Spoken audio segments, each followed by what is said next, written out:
지난 24년간 라디오 방송을 이어오고 있는 저희 미주 가톨릭 방송입니다.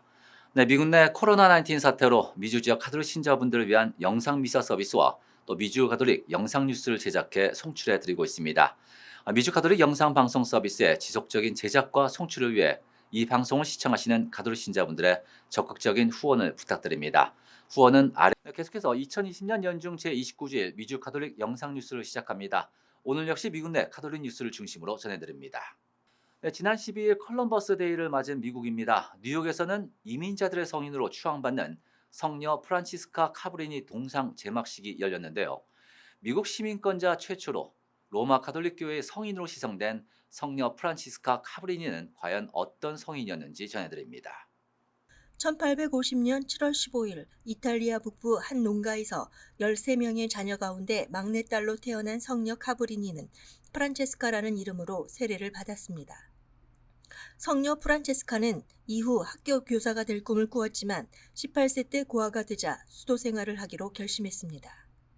이에 1874년 곤란한 상태에 빠진 섭리의 집이란 고아원을 관장하게 됐습니다.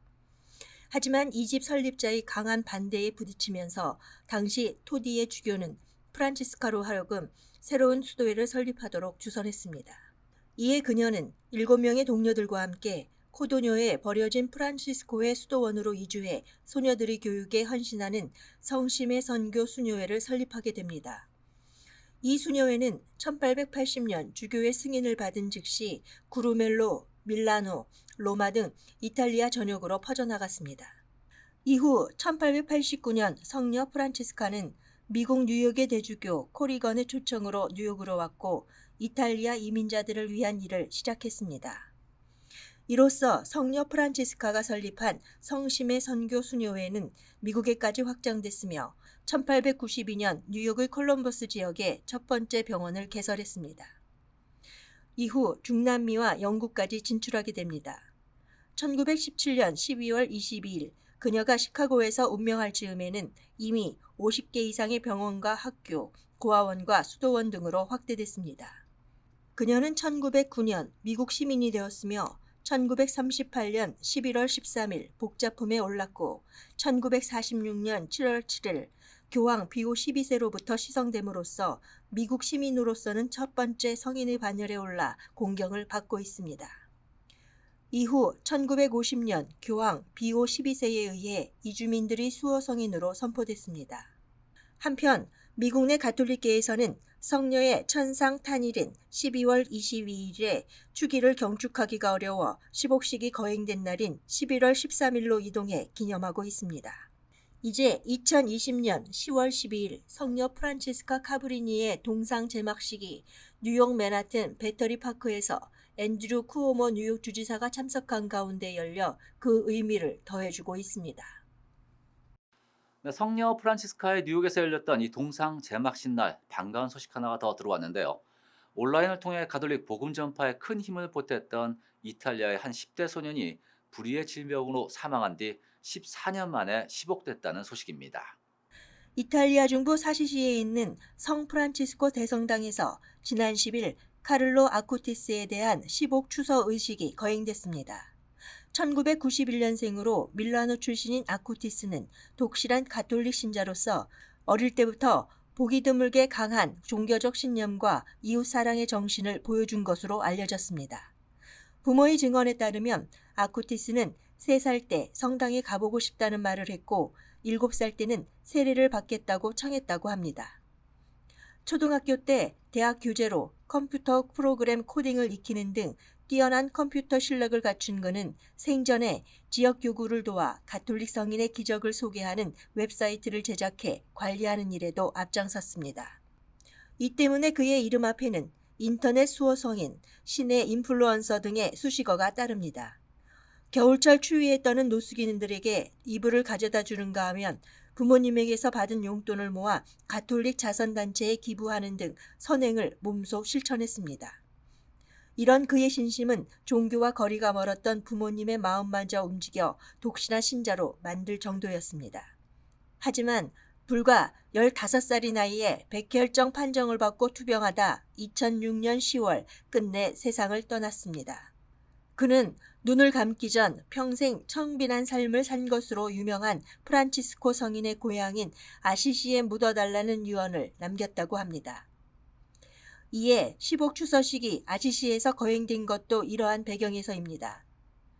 한편 아쿠시스에 대한 시복은 2013년 췌장 관련 질병을 앓던 7살 나이의 브라질 소년이 아쿠티스의 티셔츠 유품을 접하고 나서 그를 위해 기도한 뒤 완치된 일이 기적으로 인정받은 데 따른 것입니다.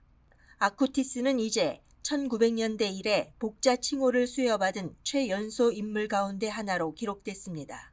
이제 여기서 한 번의 기적이 더 추가되면 시성돼 가톨릭 성인의 반열에 오르게 됩니다.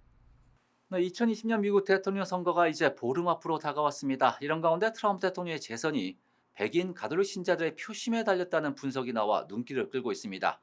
지난 2016년 트럼프 대통령은 펜실베니아, 미시건, 위스콘신에서 근소한 차이로 승리를 거머쥐며 대통령에 당선되었습니다. 또한 2016년 대선에서 백인 가톨릭 신자 중 60%로부터 표를 얻어 중서부 지역에서 승리를 이끌어낼 수 있었습니다. 퓨 리서치 센터에 따르면 현재 가톨릭 신자는 펜실베니아주의 24%를 차지하고 있으며 미시간주 18%, 위스콘신주의 25%를 차지하고 있습니다. 이런 가운데 트럼프 대통령이 올해에는 만만치 않은 적수를 두었다는 분석도 나오고 있습니다. 조 바이든 민주당 대선 후보는 가톨릭적 정체성을 강조하고 나서며 반향을 일으키고 있기 때문입니다. 최근 ABC 뉴스와 워싱턴 포스트의 여론조사에 따르면 백인 가톨릭 신자의 51%가 바이든을 지지하고 있다고 답했으며 펜실베니아에서는 7%포인트, 미시간 7%포인트, 그리고 위스콘신에서 6.3%포인트 격차로 바이든이 앞서는 것으로 나타났습니다. 이는 역사적으로 가톨릭계는 보수적인 공화당을 지지하는 경향이 컸으나 시대가 변했기 때문으로 풀이됩니다. 가톨릭 신자들의 동성 결혼에 대한 지지율도 2001년 40%에서 2019년 61%로 증가했으며 최근 바티칸 또한 변화를 요구하며 가장 약한 이들을 위해 손을 내밀어야 한다고 강조하고 있습니다. 그 결과 최근 들어서는 천주교와 민주당과의 연대가 더욱 확대되었고 팬데믹 사태 이전에도 가톨릭 신자들은 국수주의적인 트럼프 대통령 주도의 포퓰리즘 공화당으로부터 멀어지고 있다는 비판의 목소리 또한 높아졌습니다. 이외에도 히스패닉 인구의 증가 또한 변화의 바람을 불고 왔다는 분석입니다. 히스패닉 인구는 보다 친민주당으로 2016년 히스패닉 가톨릭 신자의 67%가 힐러리 클린턴에게 표를 던진 것으로 나타났습니다. 허리케인 델타가 루이지애나를 휩쓸고 지나가며 수많은 주민들의 도움의 손길이 필요한 상황인데요. 이에 노스웨스트 플로리다의 가톨릭 자선단체들이 기부금을 모아 구호품을 전달했습니다. 가톨릭 자선단체 재난준비 및 구호관리자 앤디 코넷은 누군가를 보았을 때 나 자신이 예수님의 손과 발이 되었다는 것을 알 수 있다는 것은 행복한 일이라며 다른 이들을 위해 돕는 것은 아무리 피곤한 일이라 하더라도 행복하다고 전했습니다. 계속해서 오늘 이 시간에는 가톨릭 사회교육에 있어서 가장 기본적인 4가지 사항을 정리해보는 시간을 가져보도록 하겠습니다. 가톨릭 사회교육의 원칙은 사회, 정치, 경제, 질서와 연관된 정의입니다. 가톨릭 교회의 사회교리론에 따르면 첫 번째로는 인간의 존엄성, 두 번째 공익성, 세 번째 연대성, 네 번째 보안성의 기본 원칙이 열거되어 있습니다. 인간의 존엄성은 하느님의 영상과 닮은 속에서 창조되는 것에 있습니다. 인간은 하느님께서 당신을 본따 만든 유일한 생물체로 스스로 베풀고 타인과 교감하며 그 존엄성과 불가침성에 따라 대우받아야 합니다. 다음으로 가톨릭 사회교육의 맥락에서 보면 공익성은 일반적으로 정치적 공익성, 즉 사람들이 더욱 쉽게 성취할 수 있도록 하는 사회적 조건의 집합을 가리킵니다. 정치적 공익성은 인간의 궁극적인 번영에 도움이 되기 때문입니다. 또한 이웃과 함께 자신의 것을 나누어 가지고 공정하고 관대하게 자신과 타인의 존엄성이 동등하다고 여기는 것이 바로 연대성입니다. 또한 연대는 자신의 삶을 이웃의 봉사에 맡기는 것을 의미하며 교황 베네딕토 16세의 가르침처럼 이웃보다 자신을 덜 섬기려는 의지까지 포괄하고 있습니다.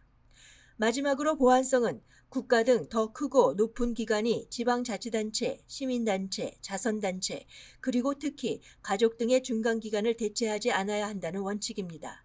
그럴 수 없는 경우 기관은 중간기관을 대체하기보다는 지원을 해야 합니다.